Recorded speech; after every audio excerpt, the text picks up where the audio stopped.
Well, I am doing something exciting today. I'm interviewing an indie game developer, which is first. I haven't interviewed a developer before. I've interviewed a lot of streamers and a lot of people behind the scenes helping out with basically like streaming and YouTubers and production and stuff like that, but not someone who's actually like fully designed a game from start to finish. So I've got Michael here with me from Creative Waste Studio, and he's working on a game called The Old One, which is, you've got it called a side-scrolling cosmic horror action adventure. And it's pixel art, which I'm a huge fan of pixel art. What would you say your like 1 minute elevator pitch is for this game? Like, who's this game for? What's it about? Yeah, absolutely. So it's a cosmic horror inspired fantasy post-apocalyptic world. It's a side-scrolling platformer, but you can't jump. You play an old man, and he has old man knees, so he's not about that. So he teleports everywhere in order to traverse the platforms. That kind of idea of like old man with old man knees is kind of the comedic angle for the whole thing. It's a very sarcastic take on this very dark, very gritty post-apocalyptic world. I love that. That adds a lot of soul and dimension to the character and makes him definitely stand out too. It's very kind of humble feeling, kind of the everyman goes on an adventure. You are not... Yeah, you're not this like all powerful wizard that's just going to like float around and like blast all these enemies. There's literally a mechanic in the game where if you fall from too far, there's like recovery frames of him like landing and going and like standing back up because you fell too far. Wow. So it's not, but does he take like fall damage from that? No, there's no fall damage from it. It'll stop you for a few frames and he like kind of stands back up. A little bit of a punishment. Yeah. It's got this like cosmic horror vibe to it. So it's kind of like Lovecraftian. What was it that inspired you to go in that direction? So I've always loved kind of Lovecraftian chthonic lore. Like it's really fun thinking of like the near unknowable as like the big bad for the game. This kind of overarching kind of driving madness that's just everything in the world is a little gone and trying to find your way within something that's already completely lost its way at its baseline. Wow. Okay. So that's where the like post-apocalyptic vibes really come in strong. Yeah, absolutely. We're definitely all kind of like vibing on post-apocalyptic styles of games. And I wonder if it's just because we're all like, God, the end is around the corner. We might as well start preparing. No, it's definitely not a reflection on any situations that are happening in the world right now at all. So you're handling the story design, the art design, and the actual like programming of the game itself too. Everything. How deep is the lore? How far is this lore going? So I've got like 8 pages of lore written so far. I've got the like rough story beats organized. I've got friends that are like really into script writing and they have film degrees and stuff. So cool. I'll be leaning on them. It'll actually be like a honed in story with like an actual arc and character progression. It's going to be fun. Would you consider this a horror game or is this more of an action game? Definitely think of this more of a survival horror experience. Wow. You don't have a lot of resources at your disposal. Like your teleport, for instance, which is the only way that you can move. You have 2 charges. And then you have to wait like 4 seconds for those to come back. So if you panic teleport, you're stuck walking as an old man with a walking stick until that comes back. Oh, I love this. That's so fun. Approaching horror in pixel art is a really specific kind of beast to go after. How are you going about creating fear and tension and atmosphere in a side-scrolling pixel game? So limitations definitely is the name of the game. Limiting player view. So I'm punching in the camera quite a bit more than you would see in like a classic Castlevania. Oh no. Okay. It's like driving in the fog at night. Exactly. And the way I've got it now is when the enemies trigger to start chasing the player, it's off screen. They start hunting you before you even know they're there. Is there like a scary music that happens when you're being hunted or some kind of like indicator? Not yet. It's just like this weird atmospheric. I'm making all the music too. Wow. And I've never done music production before. So what a fun project. This is so exciting. Yeah, no, it's a lot of me just kind of punching in the dark and being like, this seems uncomfortable. And then sending like demos to my friend who's in music production being like, hey, fix What did I mess up? Like, what were the dumb things that I did? You've got a really great network of creative people around you. Are there any games or anything that, or movies or media in general that kind of inspired this game, or kind of like elements of it that might come through? Yeah, absolutely. So huge influences from games like Limbo and Inside, just kind of those creepy, atmospheric platformer games that I know those are more physics based, something that's not so like skyrocketing you to this strong hero. You're not invincible, and the game will remind you of that very quickly and often. I want the player experience to be kind of like the idea of this point and click adventure exploration game, but you have way more control over the character itself. The game at its core is about meeting people that have survived this kind of old gods apocalypse and seeing how it's kind of shifted their idea of culture in different ways depending on what was kind of pushed on them to survive. Is there a scene or a boss in your mind already that you're really excited for people to experience? Yes, absolutely. I'll give a few hints to it. It's lore that I am going to release, so it's not a spoiler to like talk about this part of it. So there's a faction in the game called the Order of the Sunken Saint, and they are this kind of monastic murder cult that worships a giant fish that lives in this lake. And they have a monastery on the shores of this lake. As like a monastery does, they make goods that they then provide to the communities around them in order to sustain them. Candles, lamp oil. Unbeknownst to most of the other people around them, though, these products are created from a secretion from this mutated fish in the lake. So anyone that's bathed in the light of these candles, of this lamp, you're slowly being manipulated by that mutated fish. Its influence spreads through these goods. And so one of the main characters in this order, a character I'm calling the Greeter, she's like this really bubbly, really energetic character, voiced by one of my friends and a fellow streamer on Twitch. She basically goes around to all the surrounding villages and looks for adventurers. Anyone who's tired and needs a warm place to stay, needs a meal for the night. And she's like, hey, we've got a monastery up at the top of the hill. Just come on by. It's like, we've got beds, we've got food. You can just stay there for a little bit. And so when adventurers stay there, they start to get kind of comfortable. They get lulled by the candles that are burning in the monastery, which are made out of the same oil that they're passing to the other places. So they're slowly being overcome by this madness. And there's a breaking point in every stay at the monastery of, are you joining us or are you being fed to the fish? So you weren't kidding about this lore. This is a whole story. Oh yeah, no, I have nerded out hardcore on all of the factions in the game. They all have lore that kind of deep that more drives the gameplay mechanics that you'll experience when you're in the presence of these characters. Then there's a faction which has kind of become a fan favorite of people I've shared it with. It's called the Rift Divers. Guardian faction. They're a bunch of warriors, and they're the last ones in the world that have the energy and the tool set to dive into these interdimensional rifts that are opening up across the world to fight back the monsters that are trying to come through and then close the rifts down to try to maintain some kind of order. They do this by psychically linking themselves to these armored diving suits. So they're kind of like piloting mechs in a way. Yeah, no wonder this is a fan favorite. Yeah.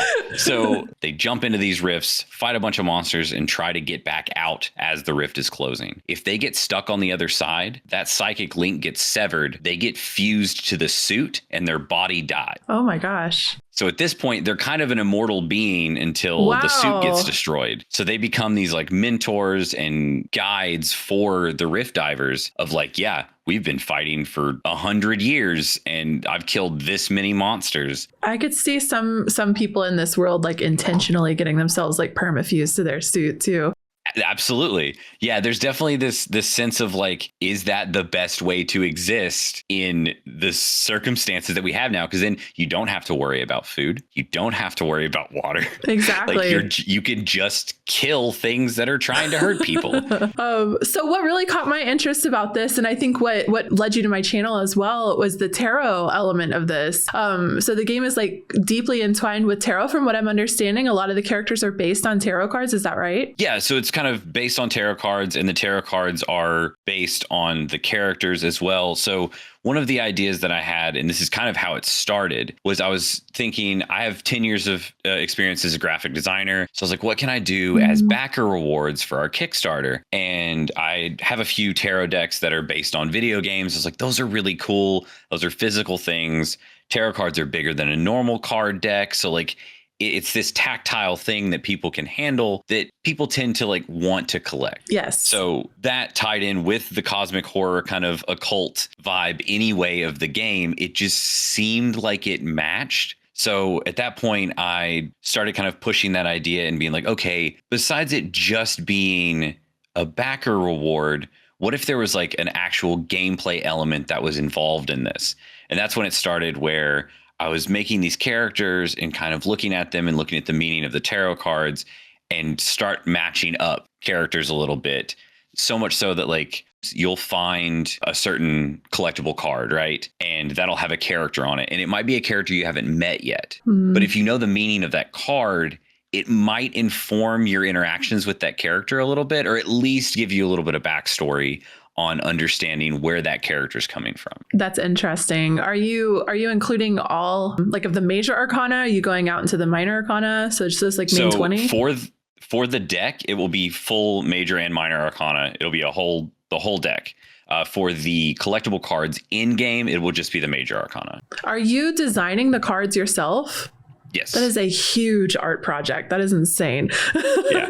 Well, it makes it kind of easy because I'm already making all of the assets for the game. Yeah. So I have all of the art assets anyway. I have this visual language that I've created. So transferring that over to, honestly, a medium I'm more comfortable working in, because I've only been doing game design since November of last year. I've only been doing pixel art since November of last year. Really? Wow. But I've been doing graphic design for 15 years at this point. So taking something I'm unfamiliar with and putting it into a familiar context was kind of like a little bit of a comfort blanket. You said you've been doing graphic design for like 15 years. Is that like a passion project, or has that been your main job? No, that's been my main job. Ever since I got out of college, I went to art school for graphic design, graduated with a BFA in visual communications, and then jumped into a few like print shop jobs, worked at like a medical company as a sole graphic designer for 2 companies, essentially.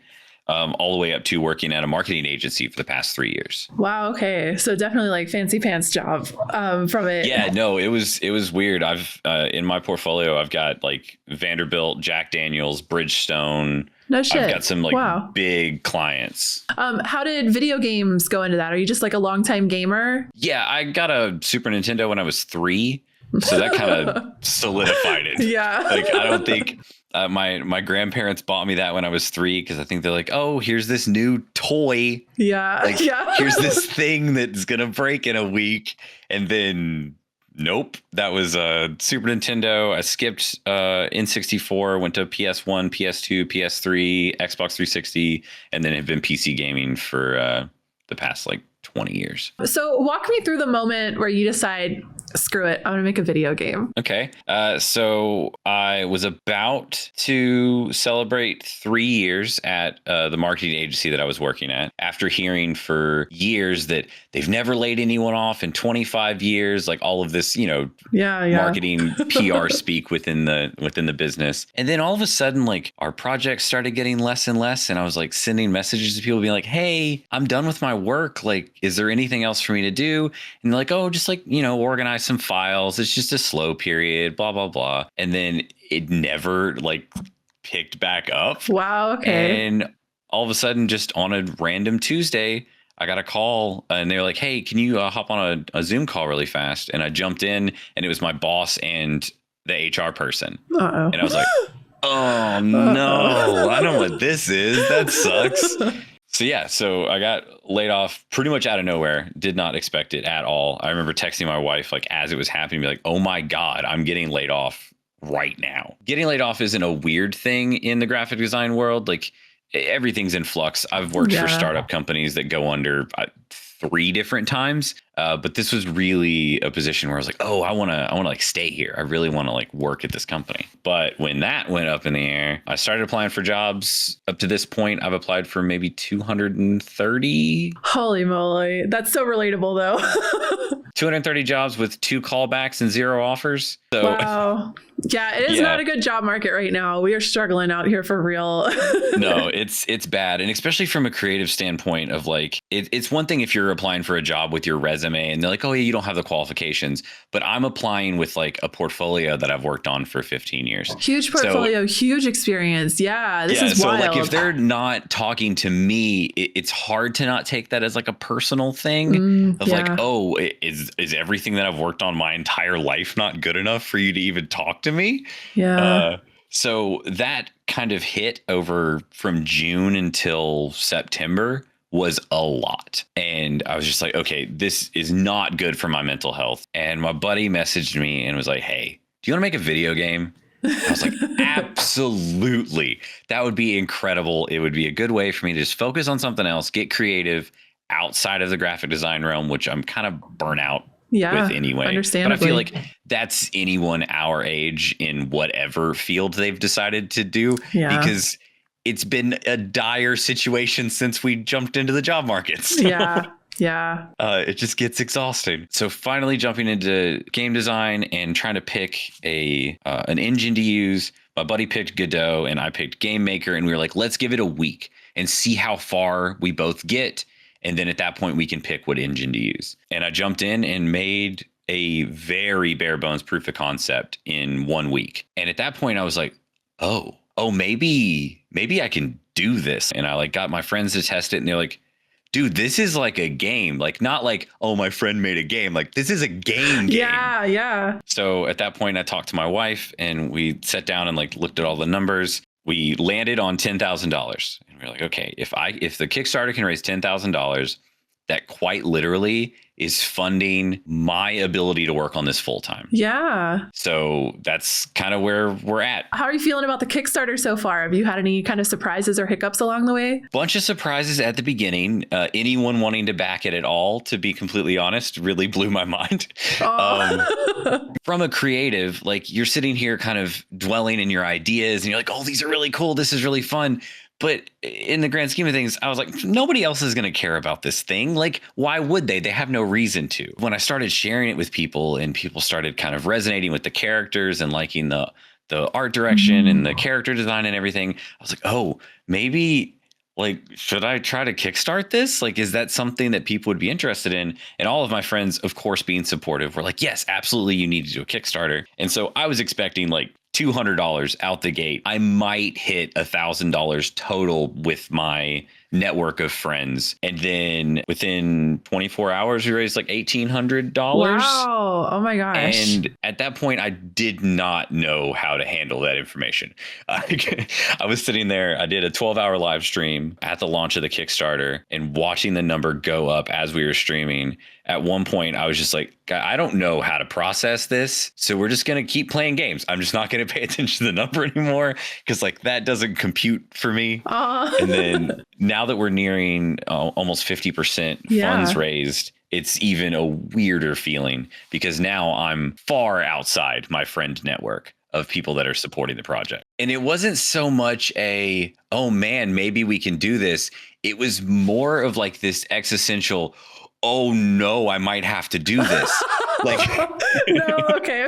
Wait a second. Now I actually have to make a video game. Exactly. Okay. It's like, people are putting their money where my mouth is.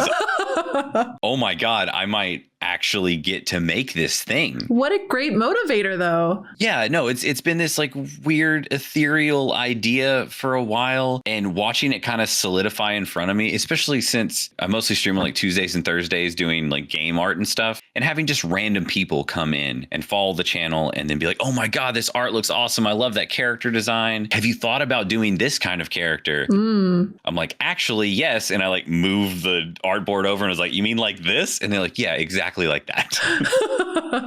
It's so interesting because I feel like what you're kind of pursuing right now is what I feel is like the new age American dream, where we've got the internet at our fingertips and we all have the ability to kind of like showcase like this is what I bring to the table that's unique. Can y'all just support me while I do that? And then you get this really cool thing. It's, scratch my back, scratch your back. Everyone's going to get this really great piece of media. Is this something that you thought you were going to do when you were younger?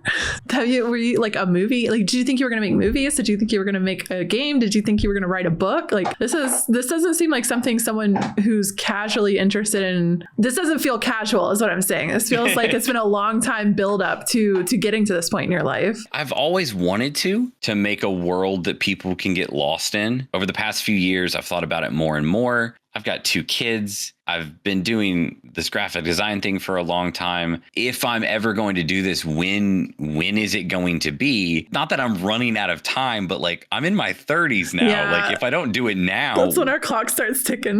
like when is this going to happen? I love that the like midlife crisis has gone from like, oh, I'm going to go buy a sports car to maybe I should do something that matters. Yeah, that's kind of wholesome.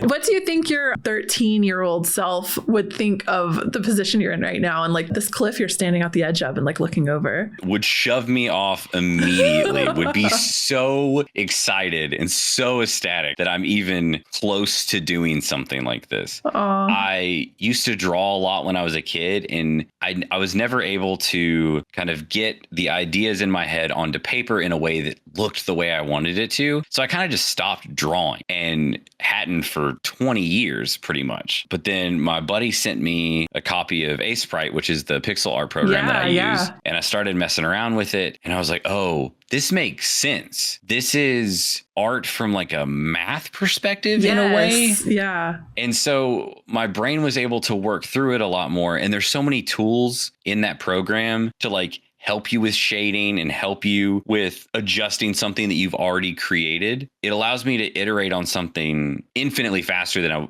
ever was when I was a child, and also allow me to very quickly have a rough prototype that I can then throw into the game and see, does this character work? Do these animations look okay in the game world? Yeah, and you've got a really unique art style. Just looking at some of the sprite sheets that you have already going on, and every single character has a really significantly different silhouette, and they've all got a very specific vibe. I mean, there's like some little spidery leg looking guys, and we've got these like amorphous, the tolerance characters, and they're like gloopy and drawby. So everybody feels and looks different. It's got this whole like holistic essence to it. I don't know how else to put it. Like it definitely feels like a from the heart passion project. It hits on so many different crossovers. You don't often get good horror pixel art games, let alone with like the Lovecraftian element to them. And we've got the survival feeling. And then there's the comedic element of being this old man with bad knees that's also like really relatable for a lot of us that had Super Nintendos as 3-year-olds, So coming into this as you're a little bit of like a fish out of water, coming into a new environment, what do you think is something people should know about developing video games that they probably don't understand? Probably the fact that, and I feel like this might be even a deeper thing of just like in becoming an adult, realizing that adults you saw your entire life were just winging it the whole time. Everyone's winging it. Everyone's winging it. I've talked to AAA developers. I've talked to solo indie developers. I've talked to people in the mid-range. Everyone is kind of shocked that the duct tape is holding on any of their creative projects. So much of what I do with tarot is really teaching people to follow their intuition and learn how to recognize it and listen to it when it's there. There's a lot of fear associated with not imposter syndrome. I can't make a video game. Why would I? Of course. Yeah. Do you struggle with imposter syndrome in regards to this? I mean, absolutely. I'm a graphic designer. I went to art school. I feel like imposter syndrome is my personality at this point. Oh no. But like every time I jump in and do anything, I'm like, I shouldn't be doing this. This this is for other people to worry about. I mean, heck, I feel that way when I go to like the hardware store and buy wood to like build something. I'll be sitting there like I'm carrying like wood and some tools and some screws, and then someone's like, "Oh, are you going to use that?" I was like, "I don't know. I don't know what you're talking about." So yeah, imposter syndrome 100% all the time, but in a weird way that's kind of comforting because like I've made it this far. Either I am an imposter and I've just been really lucky this whole time, or that's just some like fake thing that's put on me and I just need to keep rolling with it. Yeah, it kind of falls back to like everyone's winging it. And, you know, it's the ones that wing it that will eventually like get their foot in the solid ground, and then they create a trail that other people follow behind. So it's cool to see this kind of like playing out for you. This feels right. This is the first thing that's felt right in a while. So I'm just kind of vibing with it. Like, I'm just like, you know what? This is working. The character art just like, after an hour or two of me just being like, this character looks awful, it just kind of looks good. I'm just like, okay, yeah. I'm gonna roll with this. This feels nice. Not to make it doomsday-ish, but is there a backup plan if you don't hit the Kickstarter goal, or what's your kind of long stretch if this doesn't reach its completion? Are you still gonna continue with the game, just that it's gonna be drawn out a little bit longer? Yeah, there's a few contingency plans that are set up. One of them is that yes, this game will just take longer. Right now, if the Kickstarter is successful, I plan on releasing this January of next year, and that's me working full-time 5 days a week. I have a very specific scope for the game. There aren't stretch goals for the Kickstarter. I'm not going to add like 10 more levels and 5 bosses in a boss rush mode. And like, I have my idea for the game. I'm going to make that. That's what I love to hear. There's way too many TV shows that should be 1 season and they make it 5 just because they can. Love to hear it. Absolutely. Apart from that, it's just going to take a lot longer to make it. I'm not going to be able to focus as much, more than just time. I won't be able to focus as much creative energy on the project. Yeah. So I feel like it'll take even longer to polish it up the way that I want it to be polished. If the Kickstarter doesn't work, the first thing I'm going to do is probably try to relaunch it. I've been watching a ton of videos on people like how to relaunch a campaign if it is not successful the first time. But apart from that, it's really going to be just me continuing to apply for graphic design jobs and trying to get back into the industry. Well, we definitely want the Kickstarter to succeed because this is a really cool concept and a really cool idea. So for people who are fans of indie horror, why do you think it's important for them to support projects like this and indie game designs like this? I've felt this way for past 20 years, probably. Indie games are really what is pushing gaming forward because it's all the ideas without any of the funding. So there's not this worry of like disappointing a bunch of executives that have put millions and millions of dollars behind this. It's people making something because they want it to exist, not making something because a bunch of rich people told them to make it. From what I can see, you're taking an incredible amount of care to get to understand the nuances behind the card and integrate them into the story. I did want to say a little earlier, one of the first things when I started getting into tarot like almost 20 years ago, I was looking at them and, you know, trying to learn how to read them. And I was thinking to myself, like, you could just pick cards out at random and put them on the table and then just use that as a creative writing prompt. This character goes into this scene and this happens. They're definitely a storytelling tool. And so to see them be put to use in a video game with storytelling is a main goal with our neat little old man. I already am very fond of him and I don't know him very well, but where can everybody find out about your game? Where can they find out more about you and where can they find the Kickstarter? Yeah, so if you go on Blue Sky and look up Creative Waste, which is kind of my handle across the internet on Twitch, on Blue Sky, on Instagram and stuff like that. I don't use Instagram that much, so it's mostly Blue Sky and Twitch. But if you look up Creative Waste on there, you can see almost daily updates of art that I'm working on. At the end of a stream, I usually post what we did that day. So you can kind of see the process of creating these characters and kind of molding these characters into a functional part of the game world. Apart from that, if you go to Kickstarter and just type in The Old One, it's one of the first ones that pops up. It's the only game under The Old One that's there. And then, of course, I'll provide a link to you as well so you can give it to your viewers. And the final day for that is February 16th, Sunday, February 16th, 2025. So, well, Michael, thank you so much for letting me chat with you about your game, The Old One. This was a great conversation. It's really inspiring to be around other like highly creative people, especially when you're kind of taking on this jack of all trades role to do a little of this, do a little of that, because that's what it feels like to be a content creator in general. And then you throw in trying to design a video game and pleasing the masses. you got a project underway. But yeah, so y'all definitely go check out Creative Waste. Check out the Kickstarter, $5, easy entryway. You get a copy of the game. $50 if you want a cool tarot deck, and you still get a copy of the game. I see no reason why not. Thank you so much. Thank you so much. Okay, cool. Definitely a little rusty. I'm sorry. But no, that was great. Okay, good. I didn't even like touch on the character that's a tarot character, but I didn't want to make it about me, and B, I don't know how much of a spoiler your character designs are full out just yet. So no, that your character will be posted on Blue Sky today. Okay, cool. All right. Yeah, I'm excited to tell my community they're gonna love that. So. Yeah, no, I was sitting there and it was funny because I was like, hey, is there anything that you want the character to have? And you were like, space buns. And I was like, perfect, got it. That's it. That's awesome. And that's kind of been my experience with all of them. So one thing I didn't really touch on is most of the characters in the game are going to be voiced by Twitch streamers. Yes, that's such a cool element of it. Because over the past 3 months, I've kind of found myself in this little like Twitch hub community. Any of the streams that I watch throughout the day, I run into like 3 or 4 people that I know from the other streams. Because we just kind of all cross pollinate, and it's really nice because I've been streaming on Twitch for like 8 years. Wow, yeah. And this is the first time I've had any kind of consistent viewership ever. Yeah. And it's really bizarre. The magic is coming together. You're in the right place at the right time. On top of the Kickstarter of people wanting to back the project, just people willing to sit there and just watch me doodle. Really, really weird. Well, you have that like radio voice too, though. So it's probably very like calming energy to be hanging out, especially like you're creating a video game, you're a creative person, and you're on Twitch, which is where all of those people congregate. So it's the perfect spot. It's actually one of the reasons I have this light here. So it's it does like a little candlelight flicker. Yes, I was noticing that earlier. And I call it my cozy light because we were sitting there and I was drawing. Everybody's like, oh man, this is really a cozy stream. And it was when it was like 12 degrees outside. Yeah. So I was like, okay, I need something a little warm. That makes so I would just sit in my warm. hoodie and just draw with this light on.